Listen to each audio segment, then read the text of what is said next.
Are you ready to take the first step toward financial freedom? Real estate investing might be your golden ticket. We're basically in this video going to cover, we'll break down the essential steps to becoming a successful real estate investor, even if you're starting with little or no expertise. First kind of topic that we'll cover here today, Paul, is just understanding the basics of real estate investing for everyone on the call here. And we'll start off by just defining, what real estate investing is, right? It's buying, owning, managing, or selling properties to essentially generate wealth. And the different types of investments out there, there's rental properties, there's house flipping, there's real estate investment trusts where you're just an investor in it. And then there's commercial real estate. And then basically the key benefits on real estate investing are a few. There's passive income, there's tax advantages, there's asset appreciation. So those are all nice features. So let's kind of shift gears now, Paul. Let's talk about how does one develop the right mindset on becoming a real estate investor? So you got to be somebody who's willing to put in a lot of work, whether you're looking for just rentals or whether you're looking to wholesale deals and fix and flip, right? Do a combination of those things. So you got to be a hustler. So you got to be willing to either spend some money in marketing and take a lot of calls and go out there and speak with sellers, or be researching on the MLS, researching on auction sites like we do, where we acquire our inventory. So it just takes a lot of time and energy. And then you got to become very good at assessing the actual as is value of the property and after repair. So you got to get good at comping. This is probably the most important skill. And the biggest thing that our students probably suffer with, right? Is trying to figure out they don't feel confident in their ability to comp. And it's really not that difficult. We have a lot of videos out there. It is pretty simple to do it. Mike's got some videos that we made on Zillow on how to do this really, really easily with a few different filters and come up with it. That is probably the biggest issue that people run into, is just feeling comfortable with making offers though. But there is a lot of work that goes involved in becoming a real estate investor, but it's also a lot of reward. So you make some really good money and returns on these properties when you're flipping them. Make more than some people make in an entire year you can make on one flip. Yeah, good points. Yeah. Next is, how would one build their financial foundation? What do you recommend there, from financing to budgeting to starting small or big, that kind of stuff? So if you have a W-2 paying job, this is the best way to get involved in real estate, right, Mike? Because you're going to get the cheapest mortgages out there. You're going to be able to qualify for these mortgages because your tenant's going to help you qualify through rental income coming in. Let's say your principal, interest, taxes, and insurance on a property are $1,500, but your tenant's rent is $1,900. You got a little spread there. So you got a little gap in between that helps you qualify there, because they're going to count 75% of the tenant's income towards your income in qualifying for it. So that's a great way to get started in investing in real estate, especially if you want to do this part-time and just acquire rentals, right?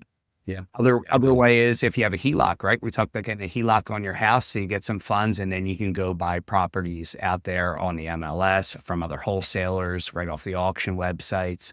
Lots of different ways to get in it that way. Yeah.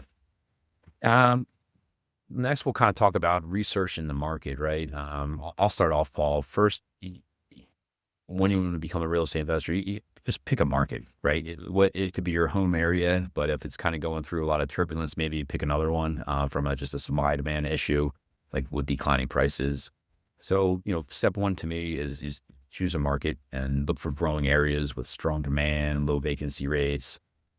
Really understand the values there. If you're a single family investor, understand what they're selling for in a certain development, what rents are for, and having that baseline understanding on how to value a property in a market is huge, because then once you have that, you can start looking at a deal in like seconds and filtering out whether it is a deal or not. If it is, then you kind of do your extra due diligence. Studying the market trends is, there's plenty of free information online, but also I would say just network with local professionals that are experts, from agents to contractors to other investors in that area. That will allow you to become an expert in researching your local market. And that then will give you the confidence to kind of then jump into the next question we got a lot in section is you got to take action. You educate yourself, you understand the market, you understand how to underwrite, and now it's taking action. So with taking action, Paul, how would one, what's a good idea to find like their first deal?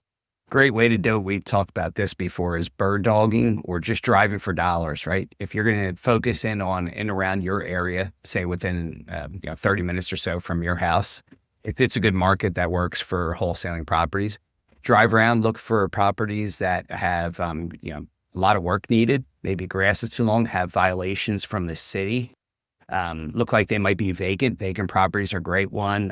Was it the absentee landlords, Mike? It's a great way to get started in there. It's a very inexpensive list. You can pull and just start calling, and you're going to get the best response from people as far as absentee landlords, because a lot of them just get tired of the property and they want to move on from it. So great way to get started is that way.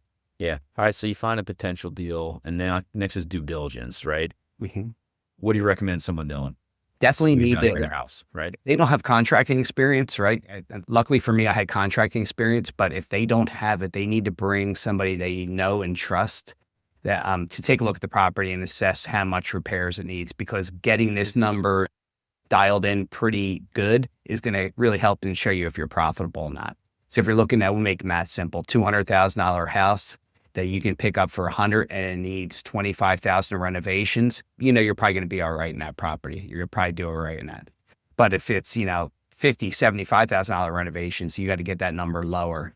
And Mike and I talk about that maximum allowable offer based on, let's say 200,000, 65%, so you're at 130,000 there, minus 25,000 repairs, you're at 105, minus your holding costs, minus your profit. So you're down to probably $60,000 on an offer on that property. So working backwards, getting a good contractor to give you good numbers so you make sure you don't get hurt by the property. Because I think most investors out there that lose on their first deal lose because they over rehab the property, spent way more than they should have on a property. We've seen this firsthand, Mike. Yep. Yeah. Perfect. All right. So I found my deal. I did my due diligence. Numbers make sense. I don't got enough money to close the deal, Paul. What do I do? Yeah, this is where you're going to find a money partner. This is where you need to find somebody, whether it's at your local REIA or at a meetup group. Go to these things as often as possible, whether you need money or not. You want to start making relationships ahead of time. And then you'll find somebody that has mutual interest in you. Maybe they have money, but no time to look for a deal or find a deal. And now guess what? You have a deal that you can bring to them that they can make a return on, whether you partner 50-50, 60-40, 70-30, however you guys decide to do it, where it makes sense for both parties. That's the best way to do it. If you have a deal, money will find you. And Mike and I have had this over the years. We take deals into the REIA and man, you got plenty of money out there. Like, all right, that looks like a deal. I'll fund it. Right. Yeah. So plenty of opportunities out there. All right. So I took action. I got a few deal or two under my belt. I flipped them, let's just say, and maybe have one rental. How do I manage and scale from here? What are some management tips? How do I reinvest earnings? How do I diversify my portfolio? What are some ideas you can share? Probably the best way to do it would be, this is where you start hiring an assistant to save you some time. A virtual assistant. Mike and I have VAs that we use in our business that don't cost more than $3, $5, $7 an hour. $10 is probably where you're going to pay for the higher end ones. That can either manage your bookkeeping, that can help keep your emails clean, that can even scrape deals like we have that we look at the auction site. That really saves you a lot of time and energy. If you don't have time to even look at enough deals, you can look at hire an acquisition manager, somebody that gets paid 5, 10, 15% on finding deals for you. And then a disposition manager if you don't choose to sell it on the MLS, if you're just going to be doing an assignment of contract. So this is how you scale and grow it. And scale and grow, don't try to go too quickly here. Do this at a pace where you can control and you're not losing money. Yeah, it's a good point. You don't want to get over your skis, right? All right. So remember, everyone, every expert was once a beginner. So take that first step today, right? If you found this helpful, like the video, subscribe. We got plenty more tips on our channel.